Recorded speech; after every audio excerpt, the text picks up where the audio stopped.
Pwede makuha pangalan mo? Christian Gabriel po, And sir. then si... At ako naman po si Aldrin Bentoy po.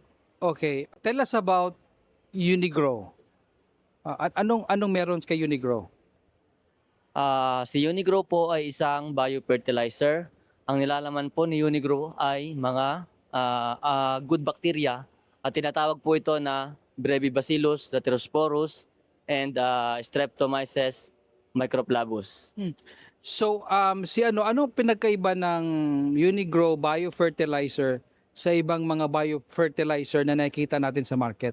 So yung Unigrow biofertilizer po, yung pagkakaiba po niya sa ibang biofertilizer, si Unigrow po ay kayang mag-cut ng synthetic fertilizer up to 50%, and then kahit hindi na po gumamit ng insecticide and fungicide ay kayang-kaya pong labanan ni Unigrow. Hindi tulad ng ibang biofertilizer na nagpapa-apply pa po sila ng insecticide and fungicide. Then ang iba po ay 100% din po ang ginagamit nila na synthetic fertilizer. Tanungin ko ano bang mga kaya ng Unigrow biofertilizer? Tulad na din po sa nabanggit ni Sir Christian, ang ating pong Unigrow biofertilizer ay may katangian po siyang insecticidal na din po siya. Ang mismong biofertilizer natin na Brevibacillus at Streptomyces, at may anti-fungicidal na din. Kaya po napapansin nyo sa mga demo area po natin na ginagamitan ng Unigrow is madalas po tayo na mostly halos na nga po hindi na gumagamit ng mga chemical na ginagamit para makontrol ang sakit, dahil mismo ang ating biofertilizer na Unigrow ay kayang-kaya niya na mismo na kontrolin ng mga sakit at ang mga iba pang mga paparating na mga ibang sakit na Anong mga klaseng halaman ang kaya ni Unigrow? Actually, ang ating Unigrow po is wala po siyang pinipiling halaman. Lahat po ito pwedeng gamitan sa lahat ng tanim. Pwede po as long as may ugat. Yun na nga po. May dahon. Pwede po yung Unigrow po. Okay. So, paki-explain, di ba ang talong, for example, ang talong, pag nagtatanim ka ng talong, may uod yan, right? Yes, sir. So, bakit pag nilagyan mo ng Unigrow, ibig sabihin walang uod? Paano nangyari yun? Ang Paki-explain. magandang explanation po dyan, sir, is mismo yung ating biofertilizer. Ang isa din po yan na mechanism niya po yan is katulad din po ng tao na pinapalakas din po yung immune system mismo natin. Tulad ng tanim, ganun din po yung ginagawa ng ano natin. Kasi isa po din siyang probiotics, di ba? Oo, probiotics din siya. So parang ganun din yung naitutulong niya sa tanim. Pinapalakas niya din yung immune system mismo ng tanim. Kaya minsan, kung umaatake man ng uod, di gaanong malala ang atake nito. At kung minsan man, madalas nga, malit nga lang yung damage ng mga uod. Insekto ayaw dumapo sa Unigrow. Anong meron? Yun sir, meron pong insect repellent na kasama ang Unigrow, so nape-prevent niya na makapangitlog yung mga insekto na nagkokos po ng uod. So, ngayon, di ba alam natin bagyo, yung mga tanim dumadapa. Meron bang, ano ang benefit na Unigrow sa mga crops na especially ngayon bagyo, mahangin? So yun nga po sir, pag po may bagyo, yung po mga nagamitan natin ng Unigrow is makikita po natin na nakatayo or di kaya ay medyo nakatagilid lang, hindi siya dumapa. Kasi po nag-cut po tayo ng 50% na synthetic fertilizer. Kasi po kapag sobra ang nailagay natin na abono sa ating mga halaman, malambot po ito. Then tumutulong din po si Unigrow na mapatigas yung puno ng halaman. Gaano ba kadelikado yung synthetic fertilizer na sinasabi niyo? Ito pong mga synthetic fertilizer, kapag sobra po ang lagay natin sa lupa, sinisira po nito yung ating lupa, tumitigas, nagiging acidic. Yun po, yung prone po siya sa mga fungus, mga diseases. Pwede ba ang Unigrow sa mga gulay? Yes po, pwede po ang Unigrow kahit anong klase po ng gulay. Pwede po itong idilig or i-spray. Si ano naman, ano ang benefit na isang farmer na gagamit ng Unigrow compared sa synthetic fertilizer?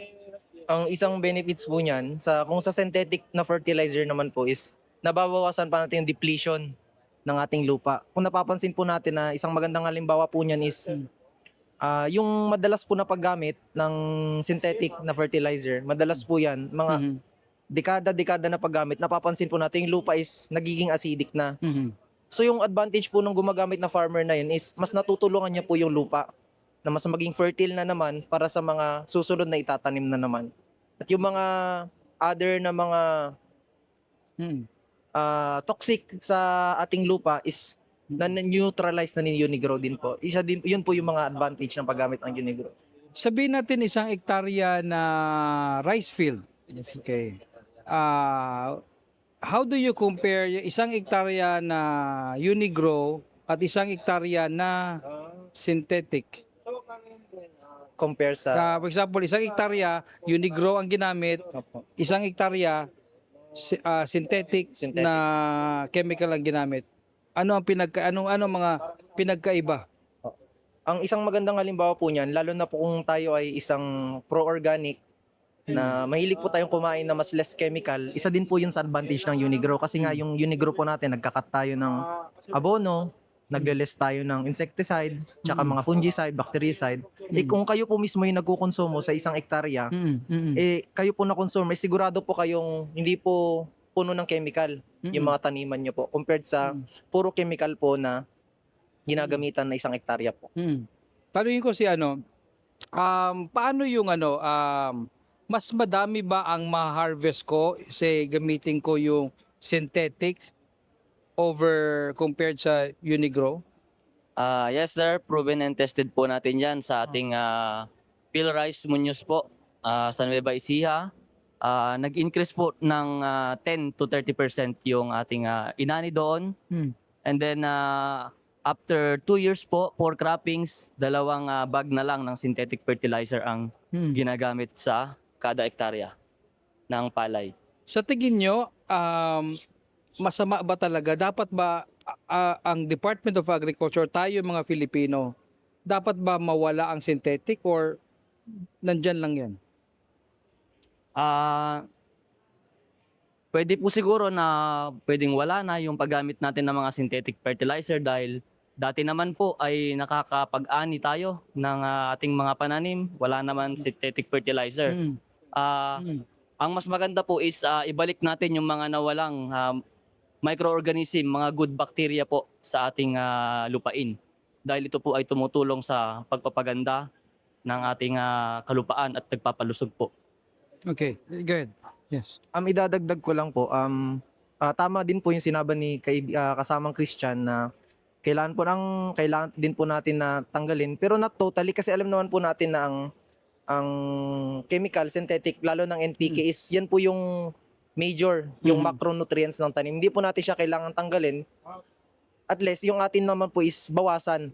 Kasi yun nga po yung isa ding masamang epekto is yung lupa po natin nagiging acidic na din po. Okay. So, isa-isa kayo, message nyo sa mga farmers ngayon nanonood. Ikaw muna. Then si Ang message ko po sa mga farmer natin is wag po kayong matakot na sumubok ng Unigrow, and all over the Philippines susubukan naman po natin to na effective sa lahat ng trials, sa lahat ng PhilRice station, nakapag-trial naman po tayo at marami na din po mga testimony kung gaano po kaganda ang Unigrow at yung mga naidulot po nila na maganda, lalong-lalo na sa ating lupa at sa mga pananim po. Ito po, yung ating Unigrow ay proven and tested na po hindi lang po sa Pilipinas, maging sa ibang bansa po katulad ng Qatar. So sa mga gusto po na malusog ang mga health conscious po, gumamit po tayo ng organic. Bawasan po natin yung mga synthetic. Okay. Last na lang, paano maka-avail ng Unigrow? Saan? Paano maka-avail ng Unigrow? Ako ngayon nanonood na farmer. Paano ako maka-avail ng Unigrow? May Facebook page po tayo. Pwede nyo lang po tayong i-follow. Unigrow Philippines. Pwede lang po kayo doon tumawag, mag-text o mag-chat. Anytime po pwede po kayo. Para kahit sa mga sulok kayo ng Pilipinas, is maabot po namin kayo kasi ngayon po is nag-expand na po yung Unigrow all over the Philippines. Halos buong region, kada region may tao naman po na mag-a-assist sa inyo kung willing po talaga kayo at gusto nyo pong subukan.